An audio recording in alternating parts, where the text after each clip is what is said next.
This is Brian Andrews, a country music artist, and he says something that is so profound, so naked. You've got to hear what he says.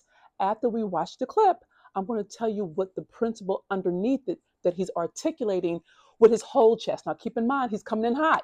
He's coming in hot. So don't look at this if you're easily offended, because he's about to bring the heat. Okay, so let's watch the look. Let's watch the clip, and we'll talk about it on the other side. It is damn sad that 7 million people just got laid off. I'm sad for myself, I'm sad for future creators, and I'm sad for the millions of small businesses out there who rely on this app to make a living. But the saddest part of this entire fucking thing is that the United States government just looked at people square in the fucking face, right in the eyeballs, and said, your voice doesn't matter, and it never fucking did. They sell you the American dream. They sell you the freedoms that you think you fucking have. And then they turn around, they strip you from them, and they said there's not a fucking thing that you can do about it. Did you catch it? The notion of selling us the American dream and then stripping us of rights, and there's not a thing we can do about it. Doesn't that sound like slavery? Doesn't that sound like colonization? Doesn't that sound like apartheid? Doesn't that sound like all the things, right? And the thing that's really important to get in terms of the underpinnings of what this beautiful man is saying. Thank you, Brian, for saying it. And I'm going to put his link in so you can go hear the whole. Everything he said is dope.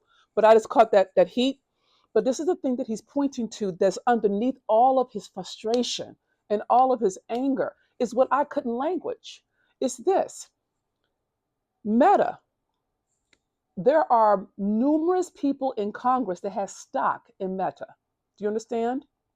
Okay, so they're making money off of our data. Okay, and if you think about it, there are how can I say this, God? Let me say it beautiful. Let me say it soft. America is doing this thing to literally take democracy out of our hands. I'm still smarting, which is why I so vibe with Brian. I'm still smarting with the election. Do you understand? I'm still smarting over no matter what we say, they always find a workaround. They keep moving the goalpost. They keep changing the rules. And as a black woman, this is my life. Okay. And the notion of that look, like 7 million people get laid off because they say so, because they know better, because they're like, oh, we're threatened. I'm like, really? You tell me I'm threatened, but I'm supposed to trust you when you haven't kept not one promise.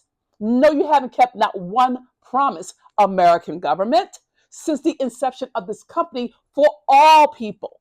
Okay, so my point is his rage is valid. He articulated what was in my chest. I'm like, why am I grieving? Oh, because again, I'm feeling like my voice is gone and there's nothing I can do about it. Now, that's not true. We got voting coming up. We got voting coming up in 2 years, and there are other platforms, but it's not about the platform. It's about the systematic erasure of our voice when it's in their self-interest, when it's in their interest in terms of financial gain at the expense of the people. That is what has me angry and sad at the same time.